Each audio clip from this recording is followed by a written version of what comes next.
also this idea that you do not always have to produce. Language and communication does not mean always speaking, or writing. That's not what language is. That's not what communication is. So I think it also gives it, as a teacher, it gives it a different dimension to language teaching and communicative approach. To be honest, I mean, when we think about body language itself, sometimes I have, and you probably will connect with this if you have very, very good friends. Sometimes we have conversations without saying a word. We're just looking at each other and, silent communication, and we're communicating, right? Because we know what we're thinking, and just by body language, and that's silence, right? So I'm really reflecting and inviting my students to think about this. So as a teacher, how do we approach communicative approach, integrating silence into this element? Yeah, and that's sort of the big question for today, right? How can we integrate silence more seamlessly, more effectively, more intentionally as language teachers? Such a good question, such a good conversation. We're excited to share this with you, listeners. Yes, we've got a big name on today's episode, listeners. It's 2024 TESOL Teacher of the Year, Luis Javier Pentón Herrera. Woo! That's about as celebrity as you can get in the field of ELT. Sure is. Luis has made waves in the field of English language teaching with his work on multilingual identities, well-being, and social-emotional learning, or SEL. And today we're zooming in on his latest fascination, silence in English language teaching. Shh.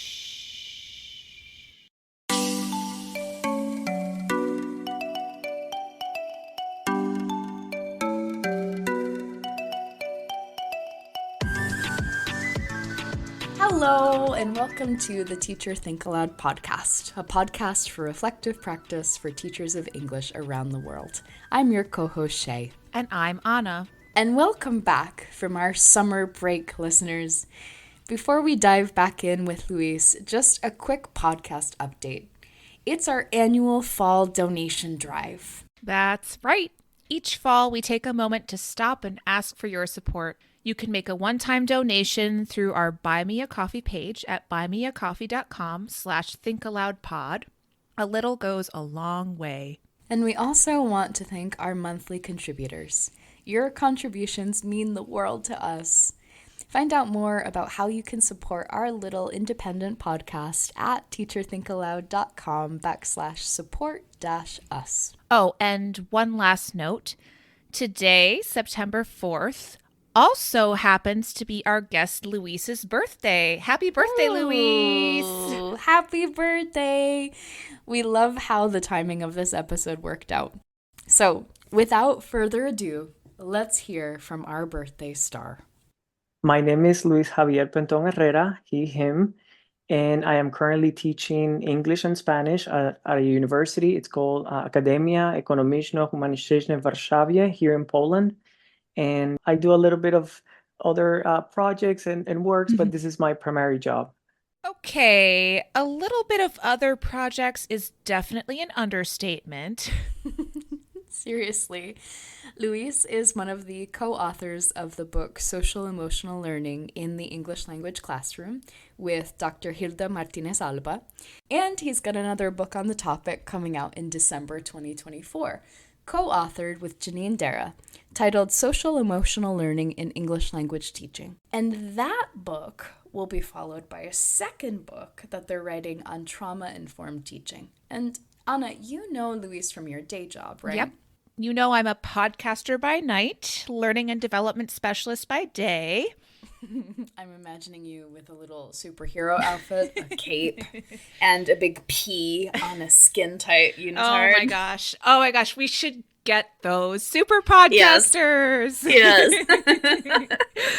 Aww. All right. But Anna, how do you know Luis? Right.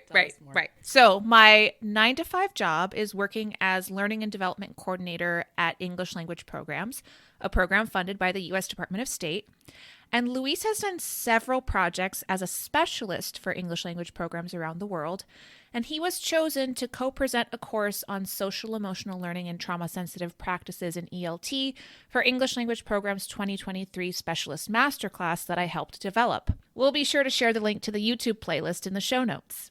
Mm-hmm. And then, of course, in 2024, he won TESOL Teacher of the Year. And really, he's just on a roll in his career. Just a huge pile of accomplishments. In his own words. I'm always cooking something. I call it cooking. I don't know where he gets the energy. Passion? Yeah, must be passion. And so since you so beautifully produced some lovely Polish in your introduction, our icebreaker question for you today is, what is currently your favorite word in Polish? I know you've been learning it for a couple years now and you're so excited about it. So what is currently your favorite word? My favorite word, and it's very easy to pronounce compared to other Polish words, is good. dziki. Dziki.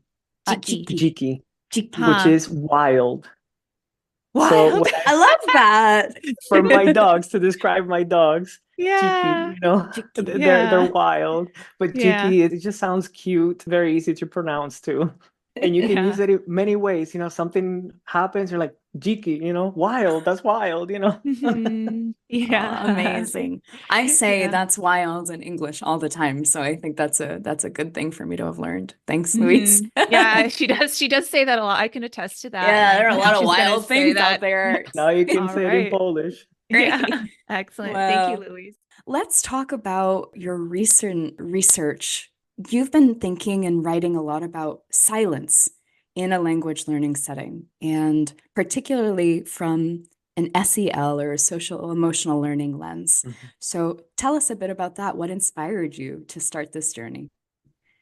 I came across silence kind of serendipitously. I have a friend and colleague, and she's doing a special issue on this topic, silence, speech, and loneliness in language education.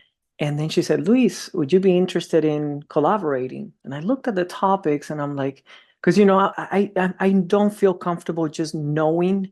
I have to continue learning, lifelong learning, right? That's why we're teachers and we are in education. And I saw those topics and I'm like, I have not seen this before.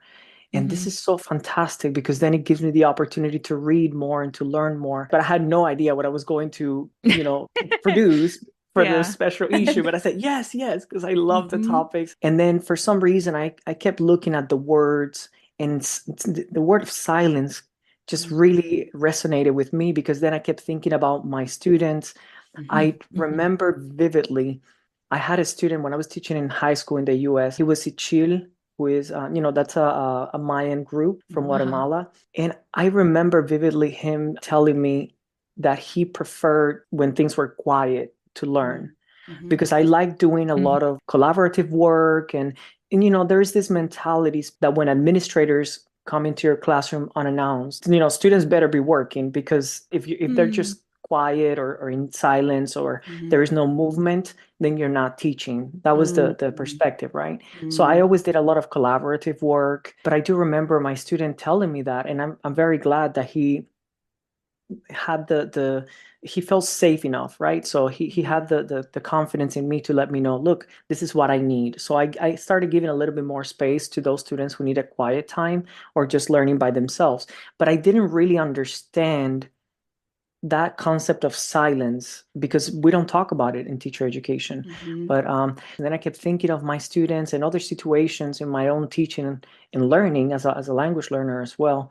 And I was like, yes, I have to write something about silence.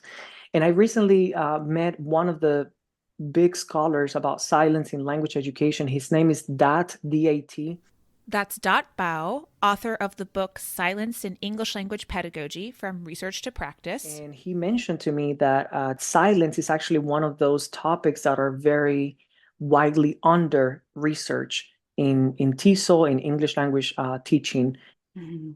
So yes, it's true. I agree. I think in our formative education as teachers, we talk very, very briefly about what silence looks like in the classroom. And I do think there's this sort of assumption that if students are silent, they're not learning, which I think is, if you spend a little bit of time reflecting on it, it's like, that we need to process things. And usually we do that kind of silently, right?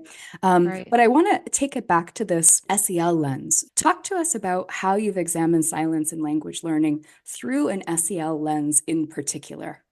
Mm-hmm. Yes, and thank you so much for that question. The way that silence was approached, and I was taught about silence as a teacher, was that silence was something to be avoided, something that if in language learning, for example, if there is a moment of silence, that means that students are not producing, so they're not learning. That was the mentality. So through social emotional learning, what I've been doing and thinking about and exploring is this perspective of, above all, communication and interpersonal communication, and silence as a form of communication, silence as a skill, as a personal, social, emotional skill. And that's something that I've been looking at. I've been talking to my students here in Poland about silence. And I remember the first time that I brought this topic up to my students, and I said, okay, what is the role of silence in communication? Mm-hmm. And the entire class was just completely silent. And I'm like, exactly. How do we interpret this? Yes. They started laughing. So it's this idea of silence is communication. That's how we look at silence through SEL. Everything that we produce or do not produce, or body language included in the silence. So it's really, I guess, perhaps looking at the process of communication more holistically and adding silence as a vital element of communication. I think of this idea, speaking and listening specifically. I think of speaking perhaps as breathing in, listening as breathing out, but silence is the bridge that connects both. You cannot have listening and speaking as breathing in and breathing out without that silence that connects it.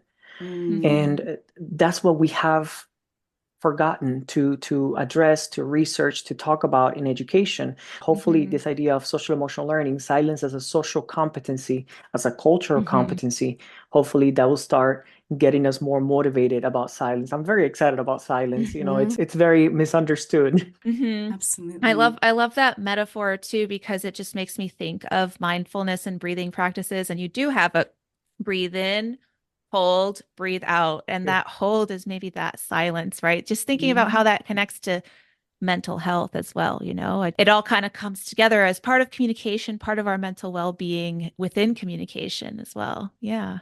Oh, absolutely. Thank you so much for that, Anna, because, we have to reconceptualize how we see communication in language teaching, language learning, because now we're learning and teaching languages. The primary reason is for communication. And communication, we're expanding this idea of communication. We're thinking about body language, social media, AI, like all of these elements that include personal communication and technology enhanced communication. There is so much overload of information. So we talk about this idea of how much communication is too much, and how can we use silence as a way to take care of ourselves as well, because that's a form of communication. Because my students are all multilingual learners. They're speaking English as a second, third, fourth language. So they have a lot of different things that they're struggling with, not necessarily academic, but more like affective, right? And when you use silence and you say, okay, I'm putting a barrier here, I'm putting boundaries to the communication that I digest, that I engage with, because too much communication is too much information, too much, etc. So silence is a way to set boundaries for yourself as well, to protect yourself, your health, your well-being. Absolutely. Yeah, absolutely. And you mentioned earlier, when you were telling us this story of your student, that, this idea of within English language teaching, we're so focused on not being quiet, right? But on, the students, when your administrator comes in, they need to see them talking and engaging constantly, right? And so there's this real focus on producing language. So can you tell us a little bit more about why silence is looked down on in English language teaching? What are these negative connotations? And like within that, what is silence? What is appropriate silence? How do we kind of distinguish between dead silence and good silence? That's a great question. Also, I don't think of silence as good or bad. It's same with emotions. That's why I don't say like positive or negative emotions. They're just emotions. For me, silence is just silence. Yeah. It depends how we interpret it. But especially with English language teaching, language and ideologies are always interconnected. And English is a Western language, so it's going to be connected to Western ideologies. So that means Western ideologies, Western languages, speakers, we approach silence usually as something that has to be avoided or something that you want to cut down as much as possible. In the US, sometimes, like, I do remember if there was an awkward silence, like someone would interject and make a joke or do this or do that, because sometimes we're uncomfortable with silence. And perhaps that has kind of percolated a little bit into our teaching as well, right? Because Yes. it's more social, but society always percolates into education. Yeah. I remember, Anna, one of our very early episodes was about student talk time and teacher talk time, right? And one of the biggest concepts that we unpacked there was how teachers feel the need to sort of fill space, that sort of dead air. We get really panicked when our students don't answer us on the first time. So we maybe try to reframe the question, and before you know it, we're throwing 5 versions of the same question and our students are confused. So we're actually making, that sort of could have been like a critical thought moment for our students. We're complicating it by just inundating them with our expectations that they speak, that they produce right away. It's not even a rookie mistake, I think. I think even the most seasoned educators still struggle with giving appropriate wait time. Wow, that episode was so long ago, Shay. Episode 2. Shut up and let them talk. But it's consistently been among our top 5 episodes. People just keep coming back for more. Maybe it's the catchy title. I don't know. The punchy title, maybe, yes. And it reflects such a common issue in our classrooms. I think many of us can relate to this idea of trying to fill the silence in our classroom. For sure. And Luis made some really great points. I mean, I love that point about silence as a bridge between listening and speaking, like breath work. And also the different cultural uses and interpretations of silence. We Americans are kind of obsessed with filling in awkward silences, right? Or what we perceive as awkward. Right. But silence is just so beneficial for information processing, formulating a response in a language we may not be totally comfortable with. So it's important for us to consciously make space for silence in our classrooms. Luis, let's talk strategies, specific strategies. Can you give some examples for our listeners about how silence can be used to foster, you've mentioned introspection, empathy, and also deeper connections within their learning environments?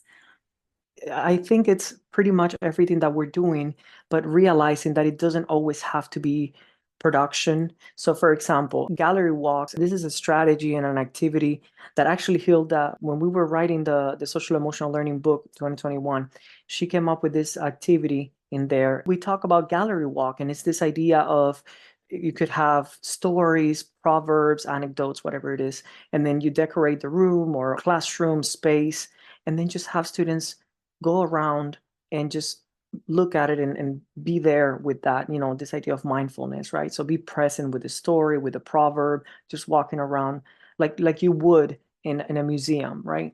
So that's a good example of an activity. Of course, mindfulness activities are always a very good way to include silence into our classrooms as well, which could be a mindful silence start, or it could be at the end of the class to kind of, bring down the energy and end on a positive note.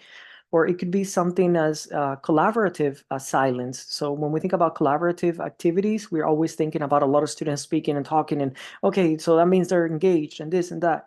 Well, no, what about if we have activities where we're sitting in groups, but we're respecting each other's silence, and we say, okay, for 5 minutes, let's just individually think about this question, this topic, this problem, and then let's start sharing, right? These are some easy, very easy ways to incorporate silence.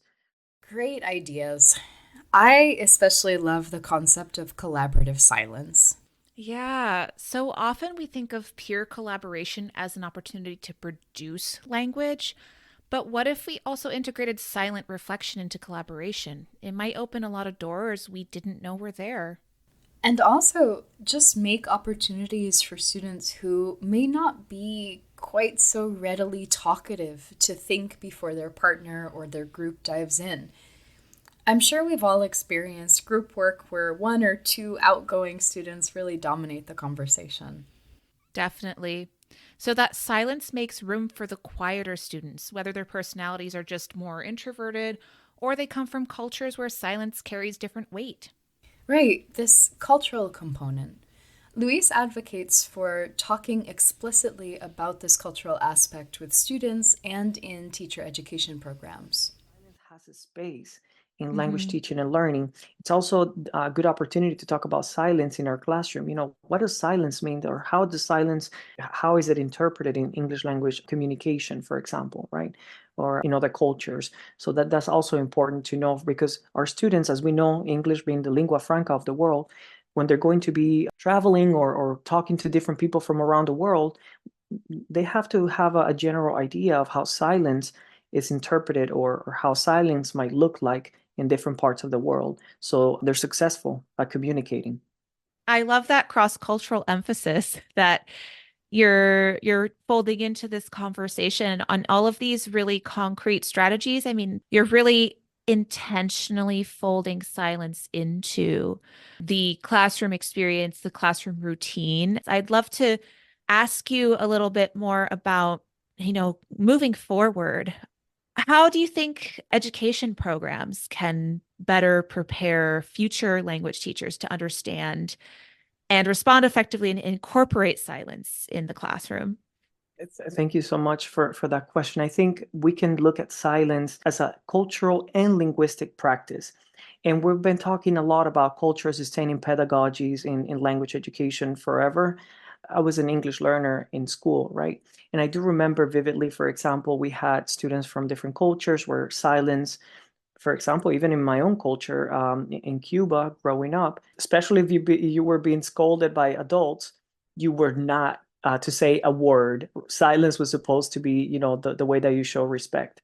So that happens to many students, many English learners, when they arrive in the classroom. They show respect to the teacher by being silent. And when the teacher is asking questions, then they're not supposed to respond. I've seen how some of my classmates, when I was an English learner in high school, for example, they got in trouble because in their culture, it was expected for those students to be silent when they were being scolded or when they were being asked questions, and they would look down and be silent because they didn't want to disrespect the teacher. But the teacher did not understand that cultural practice, right? So that's something that we need to think about. How is silence understood in different cultures? That's a good way to kind of approach silence, but also it's through cultural sensitive teaching, right? Or culturally informed, sustaining pedagogies. That we call it different ways, but silence is a cultural practice. So that's one way to approach it in language teacher education. Also, I would love for language teacher education programs, and this is a conversation that we're having also in the field, especially from that perspective of SEL, self-reflection. As teachers, what's our relationship with silence? How do we feel with silence? Because the way that we feel towards something or with something, that's going to inform our teaching. If we do not feel comfortable with silence, we're not going to create spaces for silence, right? And what does that mean in communication? Are we teaching students, if we're not creating spaces for those practices, are we telling students we do not value that in English, right? So I give my own practices to that, and I talk to them all the time about the fact that I stutter. And I've had a couple of times this semester where my stuttering, I couldn't control it. And they noticed how I incorporated more silence into my own teaching, because I had a moment to I just need to get my thoughts together. So I show them how I do it so they can connect to, what, if Luis is doing it, then it's okay. Or, kind of leading by example, right? And I hope that this is something that we can also incorporate into language teacher education programs, more stories, more examples, real life examples. Ah, I really love that. Shay and I really love this idea of self-reflection no matter what, because our catchphrase for our podcast, we're a podcast for reflective practice for teachers of English around the world. And so we're all about that self-reflection component. So thank you for bringing that up. It's so important in teacher education. And yeah. Yeah. There are It's so many essential. things I'm excited about from this Mhm. conversation. Often teacher programs will tell us, like, okay, we'll just know like hierarchy, relationship between students and teachers. It differs between cultures, and it kind of stops there. You're like, oh, okay, good. I'm glad to know that. But to get sort of into the nitty-gritty, like we're getting more granular and we're thinking, well, what is, a student's relationship with silence? What does that look like in this specific cultural context? I think just it leads to us being even more informed in our practice. So I'm excited about this attention to detail. Yesterday, I was talking to a colleague of mine from Poland, but he was telling me a story because now my colleagues, they know that I'm doing research on silence, so they tell me all of these stories and things. And Mm-hmm. then one of my colleagues, he was telling me yesterday that one of his friends from the US was visiting one of the Nordic countries, and then she felt like, one day she was there with the Nordic countries, like the colleagues, and Mm-hmm. it could, okay, perfect, everything that we're speaking, that we're talking about different things, it was very warm, perfect. But then the next day they approach, they go, and then there was kind of like a silence there, like a just completely silent, the room.